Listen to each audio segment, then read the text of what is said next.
Um, are you in Mount Shasta? Is that where you're at? I'm 80 miles from Mount Shasta, but that's where I do my hiking tours. They're like sacred nature hiking tours. I'm in Ashland. Oh, you're in Ashland. Okay. I've Ashland. been through Mhm. there. Yeah, there's a lot of Yeah, people up in Ashland. yeah. A lot of it's a small town, but everybody knows about it. They do? Yeah. How long have you been in Ashland? It will be 3 years, or actually 3 years today. I moved here on November 11th, 2019. You can't make this shift up. No, and I timed it up and I didn't even think about it. I just made my trip from Illinois. I was driving and I stopped at many other places for grid work. And yeah, I arrived on 11/11, 2019. Okay. Okay. Well, first of all, people are coming in now. So, welcome to Soul Speaks 5D, Jane. And Thank you. thank you Thank for you for sharing having me. space with us. And I'm glad we connected. So you end up going to Ashland without knowing you were going to land there. 3 years ago, you arrived today. You came from Mhm. Illinois. Yeah. Were you from Illinois originally? I'm originally from Russia, That's what but I thought. I've lived in Illinois near Chicago for what, 22 years. Okay. Never liked it there. Very sensitive to energy, was very dense. But Russian people always stay together with the family usually. So it's not like common for the kids to just take off and move to a different state. So yeah, it took me many years, and every I was doing a lot of grid works the last several years. So every time I was coming back, the second I would land in Chicago, that density would just hit me, and I just couldn't be there anymore. So I've been working with my mentor Kalina on figuring out where to move to. So she suggested that I would look into Ashland. I've visited Shasta before, but I've never been to Ashland. But it just resonated. Every time I was looking it up, it was like, that's a place for me. So I just quit my corporate job, sold my house, and moved over here. Yeah, And right on. it's amazing. So how long have you been doing grid work, or how long you been awake and tuning into this transition we call ascension? I've been awake since probably when I was 16. So it was a long time ago, and I've already experienced like out of body things when I would meditate. And, um, and then like I've experimented with plant medicine and stuff. And we would talk about like multi-dimensional aspects, but I wasn't aware of it. And then the grid work I've started doing also probably over 10 years ago, because Wow. all my vacations, I would intuitively pick where I need to go. And then I would look at the travel guide and like would pick the trails. They were all nature spots, like Okay. volcanoes and things like that. But it wasn't conscious, it was more unconscious. And then I went through the twin flame thing, and that's activated me into like going into service. And that's when I was fully aware of what I was doing and learning things. Because I spent some time in Chicago, and Mhm. I had a lot of Polish crews, but I had some Russian crews too. And then other places I worked in the country, what you said about the whole cultural thing with a lot Mhm. of ethnicities where the family is still very much the basis, regardless of the age of the children, et cetera, et cetera. Mhm. So when you took off that time, consciously, I would assume, not knowing you're going to move to Ashland, you just went on this trip in 2019, just started Yeah. driving. Well, I packed everything I could fit in my car, and I got a good deal on the furnished Airbnb for a couple of months. So my plan was, okay, I'm just gonna try it. I mean, I actually didn't even I wasn't in Ashland when I moved. I was in a town that was 10 miles away. But then I was like, if I'm meant to be here, I'll just find something. And it's the same as Sedona. It's very hard to find housing here. So I found this apartment in 2 months that was sitting empty for 6 months, which is very unusual. and very cheap price. And I just moved in, and people gave me a little bit of furniture because I was planning to bring my stuff in March, and then that's when the pandemic started. So I had to like push everything until further away. But it just everything aligned, because I was meant to be here. And now, you're a practitioner. Do you work with people? Okay. And Yeah, so I'm an intuitive energy here, like psychic. I channel stuff during my sessions and have visions and things like that. And I also do regression hypnotherapy. So I've studied with Michael and Ron. oh I yeah, got yeah, cer- yeah. It's a yeah, small I got world, isn't it? it is. And then I started doing the hiking tours in Mount Shasta, and now I'm studying galactic astrology, so that's going to be tied into past life regression and like where you came from in terms of galactic aspects, what planets and star systems and how it's impacting your life right now and what karma you're clearing from those star systems. That's interesting. That's interesting. Yeah. Because I mean, I Yeah. look at it like if I tap in to my own, I guess you would say galactic lineage, which I feel like somehow is connected to human lineage rather than Yes. soul lineage. It's all soul lineage, but I feel like I can pick up on many, many, many places, right? But I Mhm. would wonder, is galactic astrology like if it's based on our birth date here for whatever esoteric astrology or Earth astrology? How does it start, or what's your point, your natal chart point, or whatever it might be with galactic astrology? So it depends. I mean, for those of us who've had many incarnations on Earth and everywhere else, like the old soul, what you would say, we would come through some type of stargate, and there are many of them, like Andromeda is one of them, for example. And then we would stay on different star systems, and then we would be involved in those like galactic wars. Like Right. a lot of us have been through the Lyran wars, and then we went, as refugees to other planets. We went through like Lemurian time, Atlantis.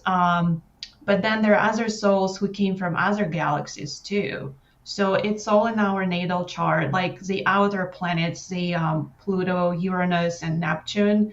Those would be your first point of origin as a humanoid race. So you would look at the star alignments on those, for those lines in the chart. And there's a website where you can look it up, but it's like the interpretation that Okay. makes it hard. Um, yeah, and it's all there. And then you look at the inner planets where your soul went after that. If you have a lot of Orion, for example, in your charts, and you probably were involved in those races and fighting the dark forces. And that's what we're doing here right now. And then, yeah, so there's a lot in the chart, like where you're going to after this life, if you're reincarnating Wow, again that's or coming interesting. back to the planet. That's Yeah. interesting. And so it's still tied to our Earth birthday, right? Yes, the Okay. Earth's So you're birthday. kind of, yeah, you're kind of reverse engineering, in Yes. a way. Yeah. Yeah. And That's the funny thing that I've learned is a lot of astrologists that they would just go by your natal chart. But let's say you relocated, like I moved from Russia to United States, and then I moved from Chicago to Ashland. So you can't just use your natal chart.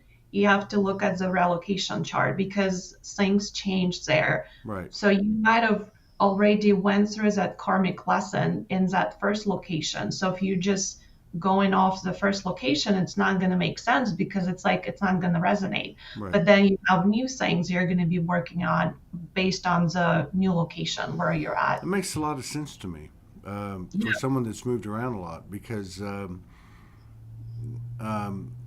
yeah, there's something to be said for the coordinates of a soul at any given moment or extended period of time. If you're living in a place for extended period of time, that would be relevant to really to your past, present, and future, I guess, wouldn't it? Yeah. And I just had a client and she became a friend of mine. She was IQH, regression hypnotherapy client. Mm-hmm. And we had a session where she was in those pyramids, mystery school, like light beings and stuff. And we couldn't really understand where she was at exactly, but I mean, it was very emotional, a lot of remembering, that those places. And then she's in Egypt right now on a trip, and everything is like aligning back to that session we had. And she's texting me and she's like, oh my God, it's like the same pyramids, the same energy. So it's part of the soul was calling her there because there's something there for her, to do or to pick up like energy signature from the prior lives, but also receive activations. And then the pyramids are connected to Sirius, of course. So that's why a lot of us are going to those places because it's our soul calling, remembrance of places we've been before. Right. Yeah. And Um, do you regress a lot of people? Yeah, I mean, I've had a lot of clients and I get a lot of those galactic sessions for some reason where they're off That's probably doing, because you're an ET. If you can't. oh, I'm sure I am, but I'm also working with like elementals too. When Okay, I I can work, see that. a lot in nature, so I'm very connected with elementals and divas and things like that. Yeah. Yeah, I want to dive into that a little bit, Mhm. but I wanted to ask you, you know how Dolores Cannon, Allison Coe, and others kind of assimilate the collective sessions, I guess, the collective coding or information of the sessions they have. And then they'll talk about, you know, things that are coming through in the sessions that are more collective or apply in a more general aspect. Do you have that kind of experience, or are they all very, very individual? They are, but at the end of the session, we would ask if there's a message for the collective, but sometimes I would just feel that something is for the collective. If, for example, Angie and Rob from Twinfinity, I think they've been on your show several Yes, times. yeah, I remember them. Yeah. Yes. So Angie is like very psychic. So, or Kalina, when you regress people like that, they just start channeling right away. So sometimes we would get together and we would be like, let's just do a session for the collective. So we would ask questions related to the collective. So again, sometimes it just comes through in the personal session, and sometimes, that's the intention to do a session so we could have the answers for the collective and help others. I always wonder about, because the solar flash has gotten so much, you know, whatever, so much advertisement.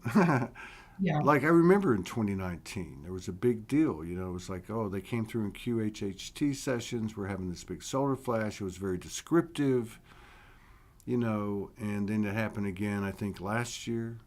I think there was some talk about it earlier this year. Um, I just wonder, like, if I was a practitioner, what it would be like to be a practitioner and to hear all these different narratives and still try to maintain my sense if it's all metaphoric would be kind of difficult. Like, do you run into that? Like, where you're challenged by it? Like, oh, there's going to be a solar flash, or were are you able to stand outside of it and see it more energetically or metaphorically? I don't get attached to the story or anything that comes out of a session. I just kind of, take it with an open mind.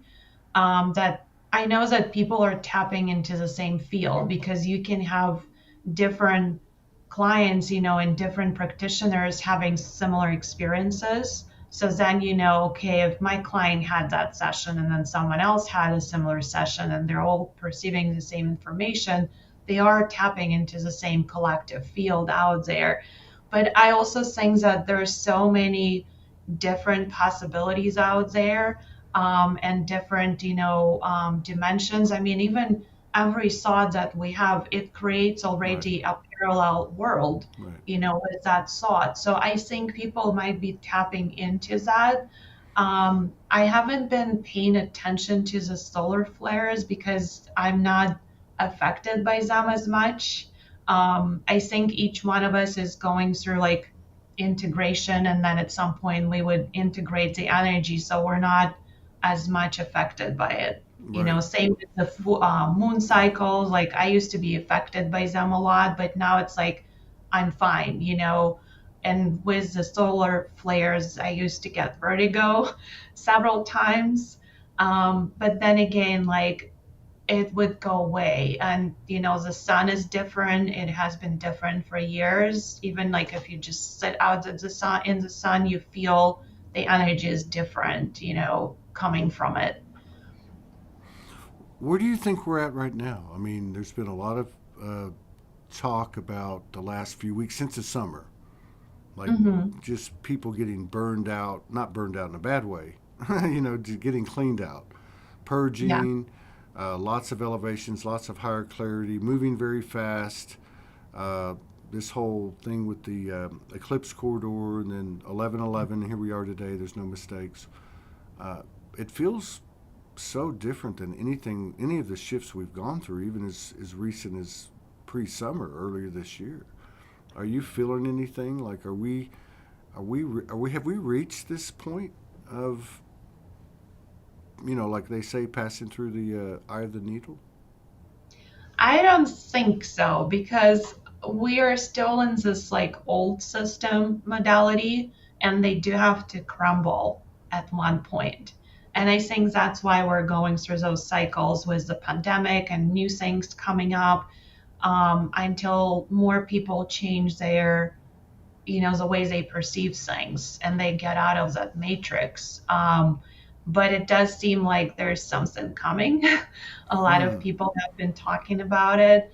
But again, it's like every time there's a new like piece of news coming out, you feel it in the collective because there's usually fear and panic and people don't know what to do. A lot of people feel like the jobs they're doing is not a good fit for them and they don't know what to do after that. They're going through their purge. But every time when it happens, my guidance is always like stay neutral. Don't go to one side or the other. Don't take any sides. Just stay neutral, stay in your heart, and just like do whatever you can on a daily basis to make you happy. That's the only way you can live through that. To stay out of the panic, do your spiritual practices, go and be in nature, like stay out of the outer world and what's happening there yeah, as much as you can because the more of us stay in this neutral space, not it's different from like I don't care about what's going on. It's more like I'm holding space, I'm sending love, light, to everyone who's going through that, but I'm not gonna like be attached to that drama.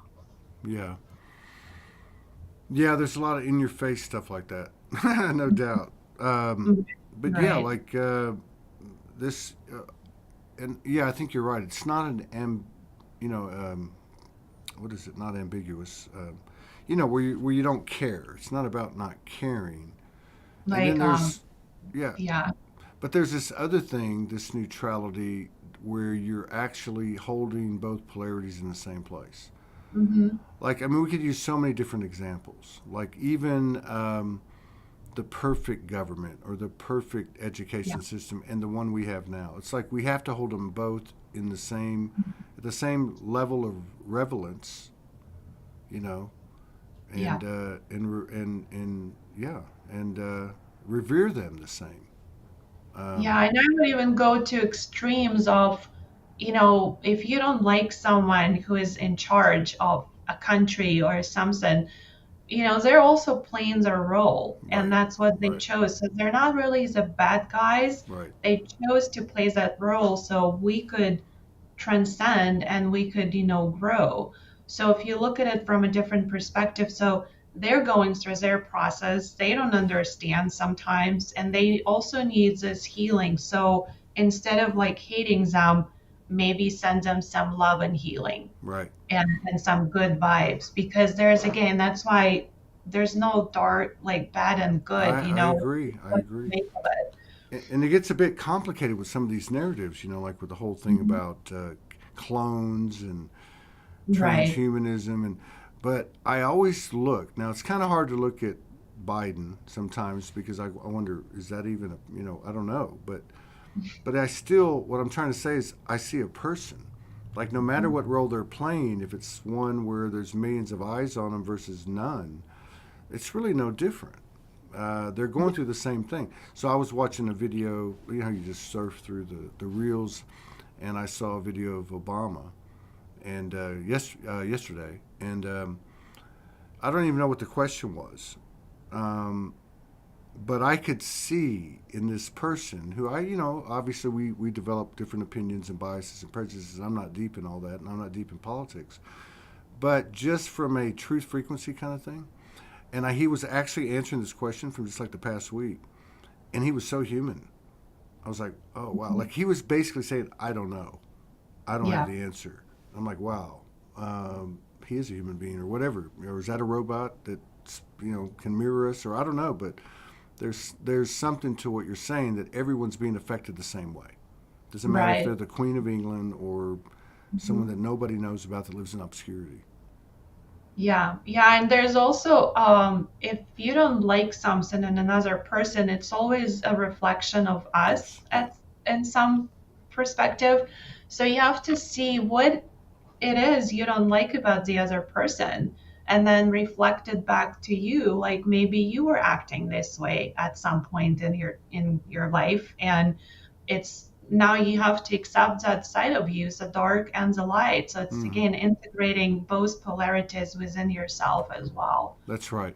And I think that's been something that people are coming into now, or even like this year, this blistering year we've had, where just because we see something and it absolutely doesn't look like something that we are or would be or would do, we can be carrying the other polarity.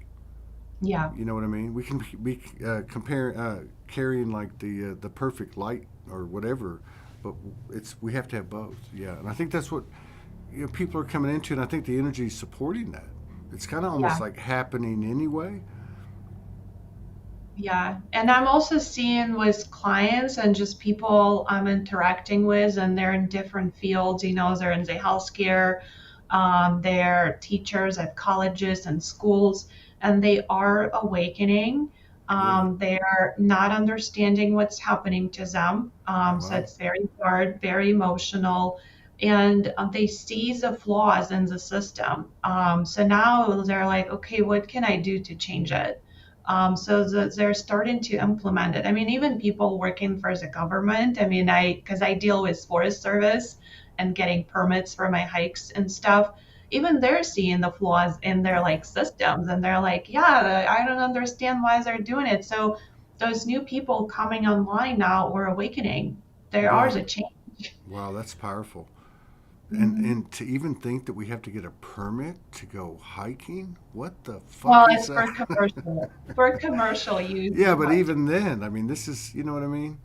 Like, yeah, I mean, we talk about the institutions crumbling or being transformed or reconstructed, but when you look at the depth of what is it, the lunacy, to pay to park, to the possession, like the crumbling of these institutions is nothing to me, anyway, compared to the crumbling of possession, ownership, copyright, trademark, owning anything as your own. Because, yeah, you know what I mean? Because so many people come on the show and they'll say, it's not me. I am a mhm, channel. Well, we're all channels, right? And like to yeah, be encumbered and restricted, yeah, that to me feels like more of like what's happening. Like everyone has their own stories and aspects in their life, but there's this pressure, like it just isn't right. That's just not going to work.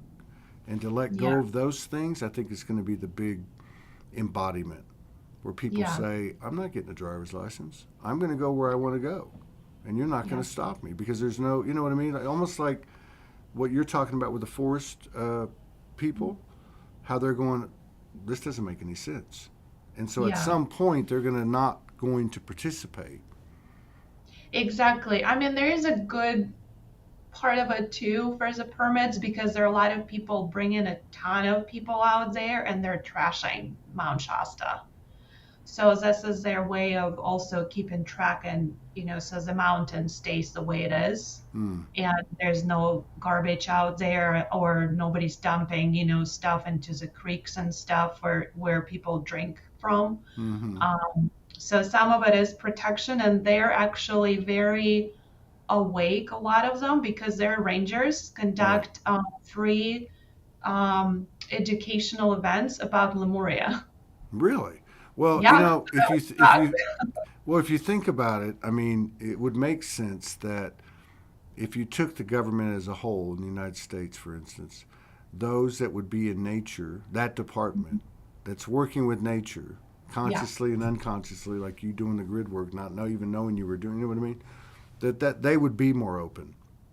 Yeah, They would and be I've more in seen tune. posts from, I follow, national parks that I visited where I've done grid work, and some of the posts that they make, it's really amazing. They would be posting about meditation, like, come to the park and just like enjoy and meditate and close your eyes and like, stops the thoughts. And I was like, wow, this is like national parks. The government is into that now. Mm. So that's really amazing to see that. You can see Yeah, again the yeah, people. yeah, and it's amazing too, like to be here in Sedona, and see the opposite, right? Like you have it over there too, I'm sure, with the whole Airbnb, Mhm. trying to find an RV spot that's weekly or monthly, the prices, the restaurants. It's so crazy because no matter where you go, um, Shasta, Sedona, whatever, you can still see these gross polarities still Mhm. presenting themselves to you, I guess, to us so we can continue to integrate. Yeah. Yeah, yeah, yeah. It's the whole West Coast, really. Very hard to find a place to live, Oh, and you mean price. price? Oh my God, yeah. Yeah, Yeah. yeah. So now this whole thing with you and nature, all right. Well, let me ask you this first, because you seem very galactic, but I can see the organic in you too. But I'm just saying, do you have like a connection or an affinity for star family or specific star systems or species? I connect with many because I've had incarnations in many of them, and I mean I was here during like Atlantis times and Lemurian times, so I'm very connected to that. Egypt, being in mystery schools and stuff. But I do have Andromeda, Pleiades, Lyra, and Orion, but Mm. the good Orion. No, you got to have the And battle Ryan too. Yeah. right, right.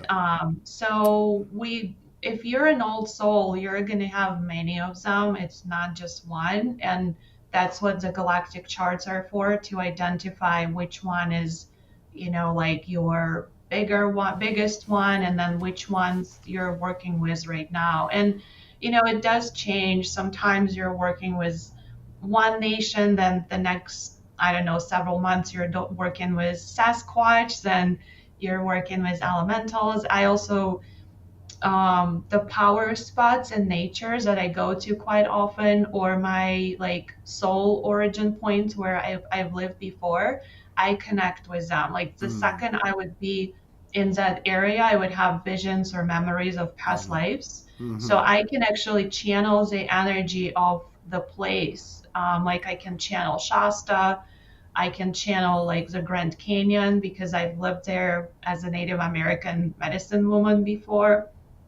And the same in Death Valley. I've lived there when there's a lake at the bottom. Well, And it's well. very interesting. Like when I was in Death Valley, I mean, you know how hot it is. I don't know if you've been there, but it's like 110 No, degrees. I passed.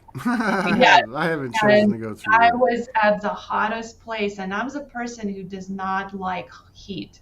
Mm. I can't breathe. So there would be points in the park where I would get out of the car and I can't breathe because the air is just so hot. Mm. But then I would be in other points that were like calling to my soul, Mm. and I would like step out of the car. I don't feel the heat. I can breathe, and then everyone around me is like, "Oh, I can't stand it. I'm going back." And I would walk around, and then I would be like, you know what? I think I'll meditate for 10 minutes here. And then I would, sit there for an hour or 2 hours watching sunset at like over 100 degrees. So our bodies are going to be adjusted to the energy if this is our power spot. Yeah.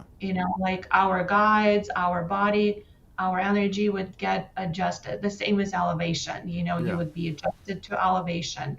Shasta, if you're not meant to be there, you will not be allowed on the mountain. If your energy does not match Shasta's, I've seen it all the time, people getting sick, or they would be like, something would happen and they couldn't make the trip.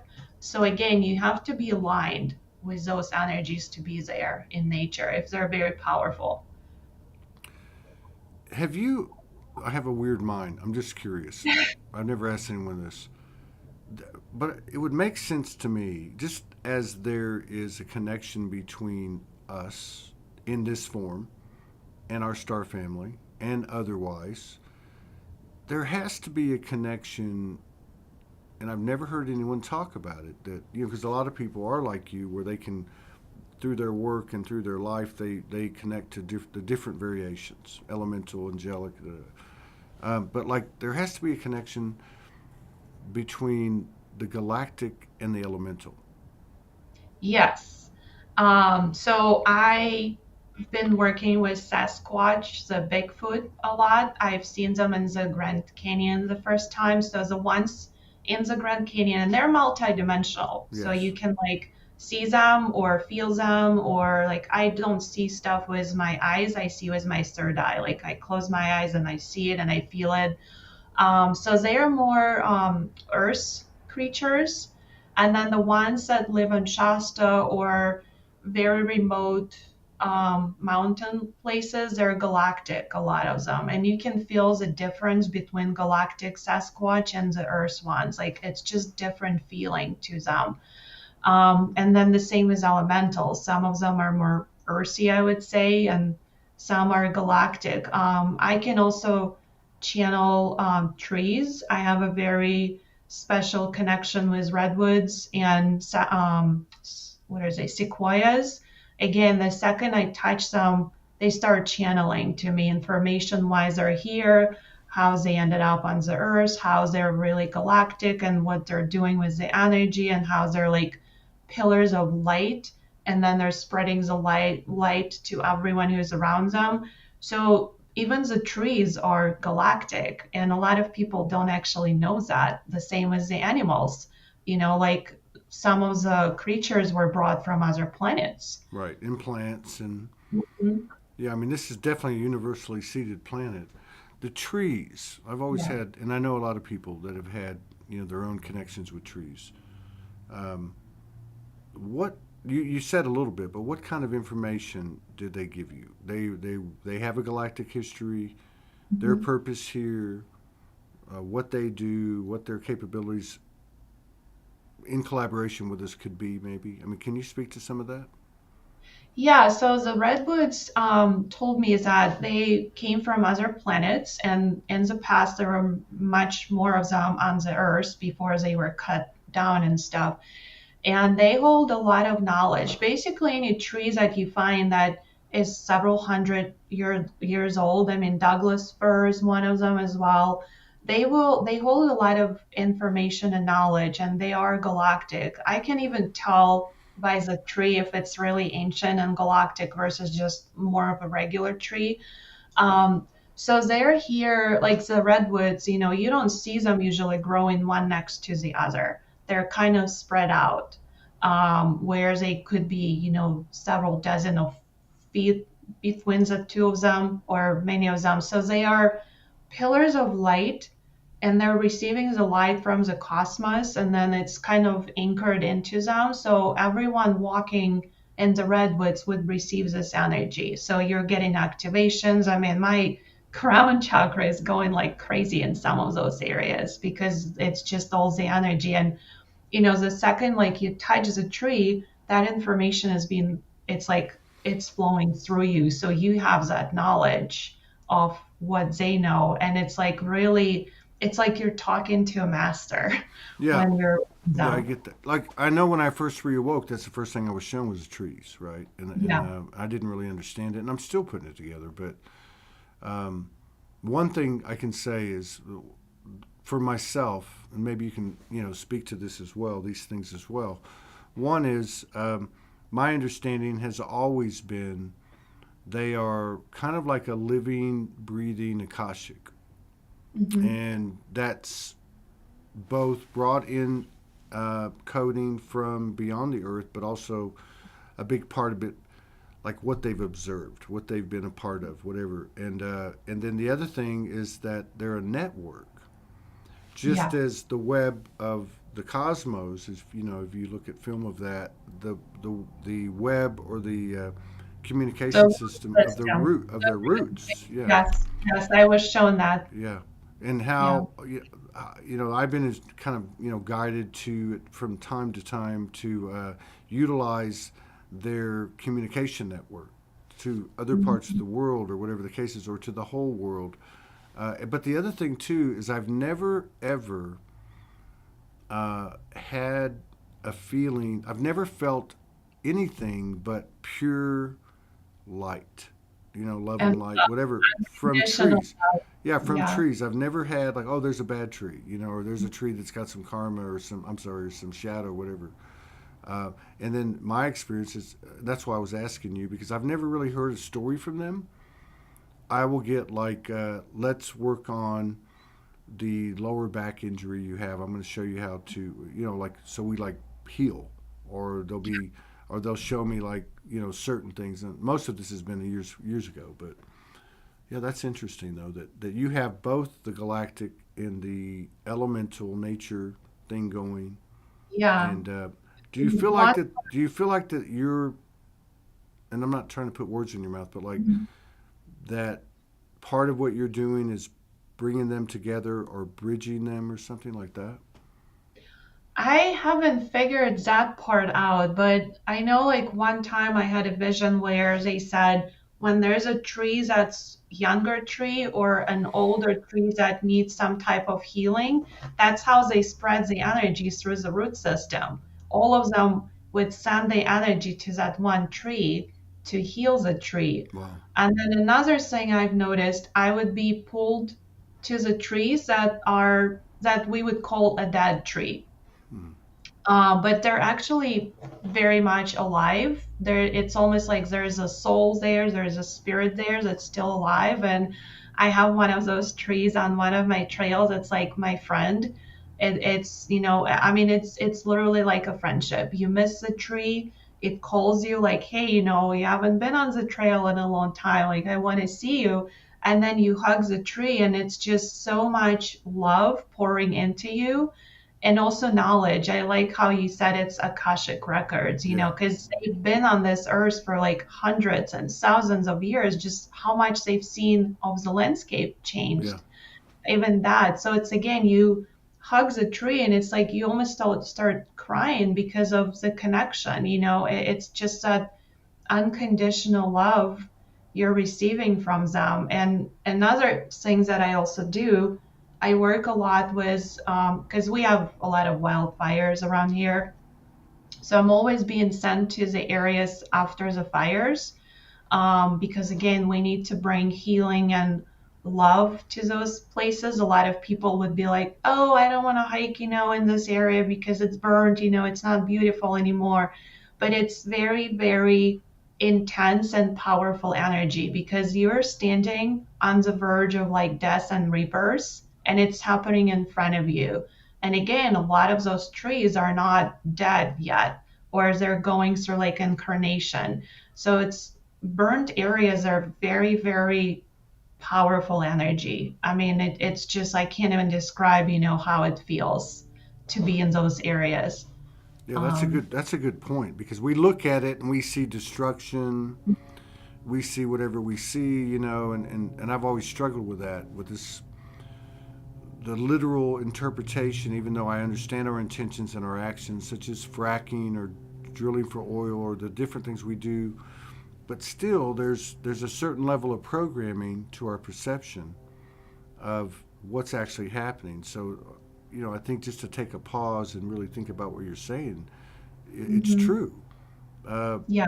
it's that whole thing with energy doesn't just disappear, right? Like there is a soul in that tree, and maybe the tree is fallen and it's, by our terms, dying, but it's actually probably going through the same thing we're going through over and Yeah, over, they're right? going through incarnation process and they chose this path. So, and it's also interesting to stand.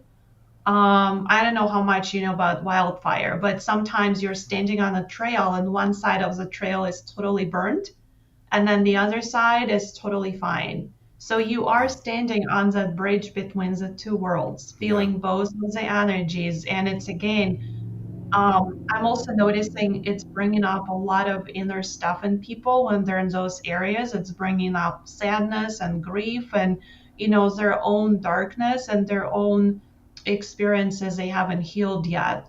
So every time you're in those areas, I would also ask to like reflect, and see what it's bringing up for you. Yeah, I mean, it's trees have been such a big important part of my journey, especially early on, because it was like the foundation. Because I was homeless by my choice for 2 years, and even though I was in a city, I was always around trees or parks or cemeteries, right? Mhm. And and I can't say, like, talking to someone like you, or I know I can communicate at a certain level, but it's not like what I've heard others describe. But the one thing I can say is that during those times of deep communion, I guess you would say, deep soul searching, whatever, and other times throughout the last 10 years where I've had periods where I've needed to find that again. Like I was in New York City in 2016, and I was in the Bronx, and I got that, what we get. Like I had to go find it. It was like 2 o'clock in the morning, and I go looking for a tree, and I found three trees behind an apartment building in the middle of urban New York, and I connected, and the next morning, the effects of the connection, you could call it abundance, you could call it whatever you Mhm. want to call it, elevation, expansion, was so palpable. But to Yeah. even be able, but what I was going to say earlier is, even if I don't know what I'm trying to work out, um, or whatever it is, if I'm walking amongst them, or like with those three trees, just connecting to them, something just starts to happen. Like things Yeah. just get Yeah. lighter. The pain becomes less, or the awareness becomes greater. I don't know how to explain it, but it is the go-to, and I can find it anywhere, any Yeah. tree, anywhere. Yeah. Yeah, they take that energy off of us. Like I always tell my clients, and I do that myself, every time I'm going through something emotional, I just go into the mountains. Mm. And when I hug a tree, I'm asking the tree to take that energy off of me, to like take some of that pain or whatever you're feeling. And then they will help you transmute that energy. And the same happens when you're in the water. The water will do the same. You can ask, the ocean or the lake, the Mm-hmm. waterfalls, the river, to take some of it off of you. And sometimes I would go and hug a tree and, I would start doing my light language or, like exchanging the energy. And the tree would be like, no, no, no. Like, this is your time to receive healing. You're not supposed to do anything with us today. You're just here to receive healing. So you just need to accept it. So again, they are there and they're waiting for us to ask for help. We just need to ask. Yeah, like all of our other aspects. But there's something Right. about those things that are closest to us. All this time we've been looking out here, Mhm. with the Yeah. stars and our past memories and whatever. But it's like right in front of us, right? Like that's what's so intriguing to me. The mountains are huge. The Yeah. trees, the wind. I mean, the animal encounters. Uh, Mhm. that's why, like what you do, and I know there's some people that do that around here in Sedona, and I've never been on one, so I shouldn't speak to it. But I can feel in the energy of what you're doing. It's not just a tour. It's a Yeah. spirit walk, right? Like you Yeah. must incorporate. I would think that you incorporate the energy of the hiking trail and the energies that are on the hiking trail, some of which it sounds like you're familiar with, and Mhm. incorporate that into the hike itself. Is that how it works? Yeah, like my hikes, they have meditation and energy healing to them, but I am shown where the people need to be at. So I have permits with many locations in Shasta because every person that books a trip with me, or even like friends who would come to visit, I would be shown where they need to be. So Mm, it's like, okay, this person needs to go to this lake first, then, to this like trail, and then this spot. And then the next person would be like, okay, we start from this trailhead and then we go to the lake at the end. So I'm being shown visions where people need to be energetically because there's something there. And every time people are just amazed, they're like, oh my God, how did you know to bring me here? I was like, I don't know, that's the spot they showed me. So now my friends who know how I work, they would be like, oh, where we are supposed to be, today. Like, can you, mm, once your inside, or even when someone comes for energy healing, I would be shown like, oh, you need to go to this fountain, or you need to go and, bring a journal and sit by the ocean. And then, they would follow that and they would be like, thank you for doing that because I received a lot just by being there. mm. And like Sedona, and I haven't been spent as much time in Shasta, but I've been there a couple times. There are a lot of divergent energies. There's like a wide variety of energies. Like Mhm. it's like a soup bowl of galactic, elemental. I mean, light energies, dark. You know what I mean? And Yeah. um, there's a certain spot in Shasta there's a restaurant, there's a Burger King across the street. It's right off a little overpass. The restaurant's Black Bear Diner. And twice I've been there. Once was really loud. And that whole little corner, that whole little pocket just seems to have this really weird energy. Almost like you're walking into a time warp or something. Do you ever experience that? Like when you're in Shasta, Yeah. Well, it's certain not in spots? It's not in Shasta, it's pretty much everywhere. I would say you're just very sensitive to other energies. Like, I can't be in the bar or restaurant if people are drinking and they're drunk because I would feel drunk within 10 minutes. And the same like with people who are smoking, pot, I would be feeling high if I'm around them. So or big gatherings, I can't really be there because I would pick up that energy and it's very hard for me to be there then. So I pick places that I know are going to be good vibrations, Mm-hmm. and there's not going to be anything I'm going to pick up. Or alternative, I would just sit outside because when you're sitting Mm. outside you're not really picking up as much versus being stuck inside the building. So it can happen anywhere. I mean, again, I went to the event yesterday and I came home and I was like, why am I feeling weird? Like I've been drinking. And I was like, oh, because people have been drinking around me. Mm. Yeah, I was just talking about an area that was, just normal. It looked like it, but everywhere we went into it was just weird. It's like we didn't exist, or they didn't Mhm. see us, or I mean, it was just crazy. But I noticed in Shasta, because I've had plenty of experiences here, but in Shasta it was much sharper. It was much different. Um, Yeah. like to go from a place that was, uh, I guess imbalance or comfortable. It was such a sharp difference, and I noticed that a couple of different places that I went. Yeah. Now, are you connected to our relatives in Teos? Do you commune with them? Do you get messages from them? Inner Earth? I haven't looked into them yet. A lot of times when I get information, I don't really know what star family it is. Or I would see them, I can see their galactic, but they would be like, it doesn't matter. Like, you don't need the label or, the names. It's more of a collective, like your soul family coming in. And then they just bring, the message. And of course, I make sure that the message is coming from the light, and they're benevolent beings and stuff. But yeah, a lot of times I don't have the names. It's more of a collective, just the soul family coming in. Mm. So I would just post channelings or I would talk about them, but I don't really know who they are.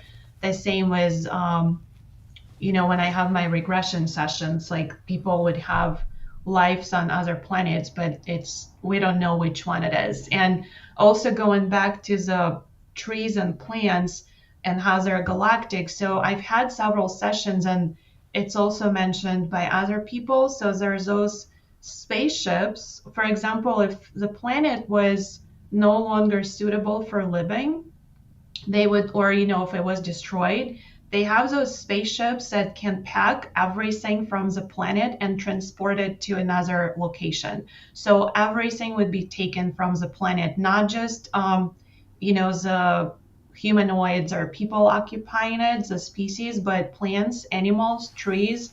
Everything would be taken with them until they find a new location. So that's why the same happened to Earth. It was a lot of those things were transported through the spaceships here.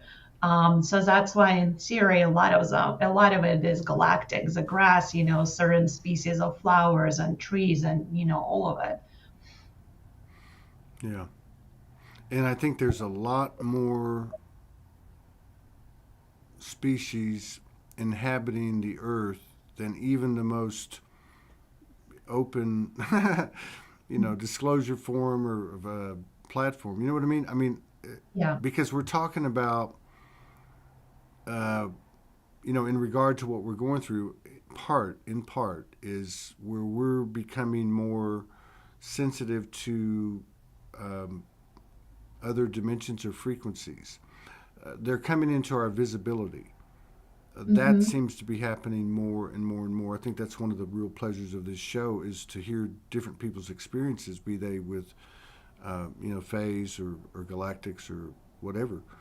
But yeah, I think there's just a lot more going on here, way Hmm. more than than any of us could imagine, even from our present expanded state, which isn't saying a whole lot. I'm just saying in regard to the whole thing. But inner Earth, bottom of the ocean, um, Hmm. what we're seeing. I mean, how do we know when we're looking at a whale or a dolphin that that's not just a hologram of what they're showing us? Maybe they're, you know what I mean? I mean, there's just so Yeah. many things that because look at even this show, like the different things people talk about and think about. Like you said earlier, they're all reality. Hmm. Yeah. And I did have a very interesting experience with whales this year. I mean, I've been working a lot this year with the water, the ocean and lakes, and it's like I needed to be in the water. And I saw whales for the first time this year in my life. I went to Oregon coast, and when I connected, it's like this memory just came online. I mean, almost like, I just was very emotional. It's almost like, okay, I've lived in the ocean. I was living under those waters. I was connecting with those animals. So this is kind of embodiment of the mermaid life because a lot of us were mermaids or mermen before. So Or that's why dolphins or whales we're dolphins or or whales. And fish yeah, or shrimp. yeah. So it's very interesting when you get that, emotional reaction to something when you're reading or Mm, watching about it. It's like you just know. yeah. Yeah, yeah, totally. Yeah, I think Yeah. about like when I was in first and second grade, and they had this collection of books that were like, I don't know, like 24 books or 30 books. And they were all about stories of individuals in history, Mhm. but many of them were like Native American, and probably half of them. And I couldn't put them down because I just kept, like, I guess I didn't know at the time what was happening. But it was I guess a download, memories, Yeah. whatever. Yeah, the same happened to me. I've been doing sweat lodges for many years, and then I've been to a Sundance, not as participant, but I was supporting my friend who was Sundancing, and everything just was very natural to me. Right, Since the beginning, it's like I've done this before, right, like it's right. not new to me. I'm just remembering. And when I was at the Sundance, they did have the piercings and stuff. So it was some people like my friends looked at it and they're like, you are fine with that. You can watch it, like it doesn't bother you. And I was like, no, I mean, it's like, I've seen that before. So there is no reaction to it, even though I wouldn't maybe do it personally, but I had no reaction to it. It was like, it was the norm because again, that memory was active of Hmm. me doing it in the past and living with those people. Well, that's another thing too. I don't think obviously there's a lot to learn. There's a lot to come into awareness of. But even if you look at the true indigenous that we can get our hands on, like in Eastern, what is it, the Mongolians, uh, the the contribution they've made to the seeding of this planet. I mean, I have some of their, I have Mongolian blood. I think probably most of us do. I mean, I've had memories of that. You know, like, and and but it's like you, it's not always visual. It's just more of a feeling and knowing whatever. Yeah. But my point is that when you have, because we're only talking about the very recent history, right? A lot of what we brought into these arenas has come from our own personal channels and the stuff that we shared with each other. But like if you look at just like the heart, what we can call recent history or what we can put our hands on, all of these indigenous civilizations, different parts of the world, there's some common things that they all have. Yeah. And you find them through hieroglyphics and through paintings, or you can see Egyptian hieroglyphics in Sedona area and Australia. I mean, like there's all these. Like, how did that happen? Like how did they? That must have been the original. I don't know, sacred way of life or the way of life that even though we were primitive or whatever, we carried out through the soul. It's, Yeah, I it's think they were very connected to nature. That's what I'm mm-hmm, noticing. They were totally in tune with nature, where a lot of us kind of lost that connection and, got disconnected. And even when I started hiking, when I moved here more, I noticed how my vision and hearing changed to the way how it was with the natives. Like I can hear a bird flying not far away. And that's how I know to turn and look what's there. And then there would be like this owl that nobody ever sees because I'm like in tune, my hearing now, I can hear a snap of a branch and then I turn and there's a bear there or a what? deer. A bear? Yeah, I What have do a you? very special connection with the animals. So I Well, I see do more. too, but I mean, I'm not gonna want. I don't want to be. I have a real strong bear totem with me, but I don't think I want to run into one. Have you ran into one out there? I can't even count the times how many I've seen so far. I can see like two bears at the same day or like a bear 2 days in a row. They're black bears. I mean, not grizzlies, but Doesn't matter. it's Bear's a bear. it's also my power animal. Yeah, So I have, a connection with them, but it's amazing to see them in nature, not, in the zoo somewhere and like yeah. seeing the mom, with the cubs and seeing them over several months and seeing the cubs growing and stuff. Wow. But yeah, and like the vision too. So like I would go and I scan the area in front of me, so I see all the animals. Other people don't even see them because and it's not even intentional. It's just what my body started doing Mm-hmm. automatically. The hearing, like scanning, the stuff in front of me, and that's how the natives were in the past. Yeah. They were so in tune with it. So our senses start developing the more time we spend in nature, I think. Yeah, it makes sense. Well, there's a continuity, there's a connectivity Hmm. that's the same. Even though it's a physical form, it's the same. Well, physical and Yeah, non-physical, the same connectivity we have through the cosmos, through our dimensions, timelines, right. and all that. But Right. yeah, And I hike with a dog, and a lot of those animals, they don't like the dogs. My dog is like, he's very spiritual. He's like my soulmate. We've had uh, many incarnations together. wow, He's very chill with the animals. So, like the deer and others, they don't even mind him. Like, they can stand several feet apart. They're not afraid of him. He's not doing anything. So, again, there's like this deep understanding that there's nothing to be afraid of from both sides. So it's interesting to watch that connection with the animals as Wow. well. Wow. That's very cool. Yeah. Wow. It was a powerful hour with you, Jane. It was Thank a you. I very, really enjoyed it yeah, too. me too. It was Thank you awesome. for having me. Absolutely, absolutely, and yeah, maybe we'll run into each other up there some point. Who knows, somewhere. I Yeah. guess we're Well, I we're. come to Sedona as Oh, well. okay, cool. Yeah, cool. You and I know many people, similar people, so Very cool. All right. Well, I appreciate it. Thank you so much, thank and you. the best to you and all your loved ones. And we'll see you the Thank next you. time we see you. You take Thank care. you. Okay. Blessings. Okay. Bye. Bye bye.